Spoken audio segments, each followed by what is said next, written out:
নায়িকা প্রডিউসার নিয়ে আসতেছে তাকে প্রায়োরিটি দেওয়া হচ্ছে। তারপরে কিছু টাকা হয়েছে, কোনো নায়িকার সাথে সম্পর্ক, এসে 2 দিন শুটিং করে এরপরে কাজ হচ্ছে না, আলাদাভাবে তারা বেনিফিটেড হচ্ছে, সেইভাবে নজর দেওয়া হচ্ছে। এখনকার জেনারেশন তো বুঝতে হবে যে কারা আসলে সিনেমা দেখছে, কারা হলমুখী। রুচির সাথে তাল মিলিয়ে কাজ করতে হবে, কিন্তু আমাদের সিনিয়ররা ভালো ডিরেক্টর, বাট তারা আসলে ম্যাচ করতে পারছে না। এবং নতুন করে যে ওইভাবে কেউ আসবে জেনারেশনের সাথে তাল মিলিয়ে, তারা আসলে এফডিসি আসছে, বাট তারা এফডিসি কেন্দ্রিক না, তারা একটু বাইরে থেকে আসছে, নাটকের বা ওটিটি করছে।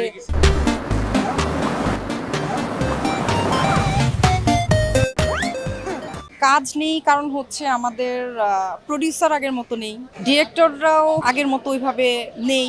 আর সবচেয়ে বড় যে সমস্যাটা হয়েছে, সিনেমা হল কমে গিয়েছে অ্যান্ড বাইরের শিল্পীগুলো ঢুকে গিয়েছে। কারণ ম্যাক্সিমাম সিনেমা কিন্তু বাইরের হচ্ছে, মানে সাকিব ভাই কেন্দ্রিক যেগুলো হচ্ছে সেগুলো কিন্তু দেখা গেছে বাইরে থেকে ইনভেস্টর বাইরের, শিল্পী বাইরের। তো বাইরের থেকে যদি শিল্পী এনে কাজ করা হয়, এমনিতেই আমাদের দেশে কাজ হচ্ছে না, সেইখানে কিভাবে শিল্পীরা কাজ করবে? আর এইদিকে তো অবশ্যই নজর দেওয়া উচিত। আমার কথা হচ্ছে আমাদের দেশীয় শিল্প, আমরা দেশের মানুষ যেভাবে করি সেভাবেই আসলে করা উচিত। আর বাইরের দেশের সিনেমাগুলোকে যেভাবে ইনভেস্ট করা হচ্ছে, যদি আমাদের দেশীয় যারা শিল্পীরা আছে তাদের পিছনে তো ওইভাবে ইনভেস্ট হচ্ছে না।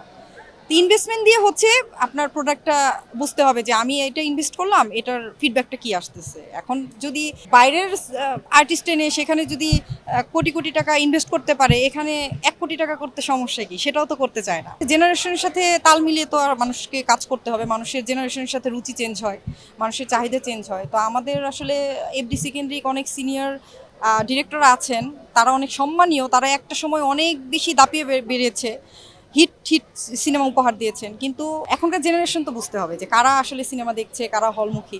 তাদের রুচিটাকে আসলে রুচির সাথে তাল মিলিয়ে কাজ করতে হবে, কিন্তু আমাদের সিনিয়ররা ভালো ডিরেক্টর, বাট তারা আসলে ম্যাচ করতে পারছে না। দ্যাটস ওয়াই আসলে ল্যাকিংসটা তৈরি হয়েছে।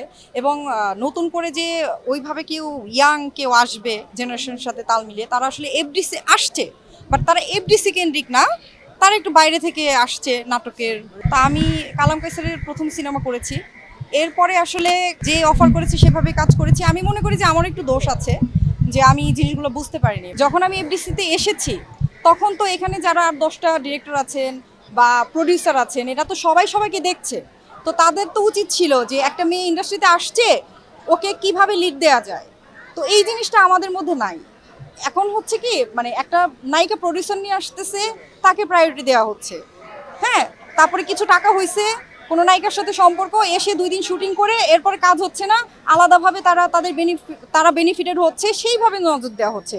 কিন্তু একটা ইন্ডাস্ট্রিতে একটা মেয়ে আসলো, তখন তো প্রযোজক হোক ডিরেক্টর হোক বোঝা উচিত যে না, এই মেয়েটা প্রতিভাবান, এই মেয়েটার মধ্যে সম্ভাবনা আছে, তো একে আমরা ট্রাই করি। তো এটা তো আমরা তো আসবো এখানে, আমরা তো বাচ্চার মতো, আমাদেরকে শিখিয়ে পড়িয়ে তাদেরকে নিতে হবে। তো সেই হেল্পটা তো আমরা কখনো পাই নাই। যাদের যোগ্যতা নাই, কোনো কিছু নাই, একটা ইনভেস্টর নিয়ে আসলো, তাদেরকে নায়িকা বানায় ফেলা হচ্ছে। তো এটা আসলে ইন্ডাস্ট্রিতে আরো নষ্টের কারণ হয়ে দাঁড়িয়েছে।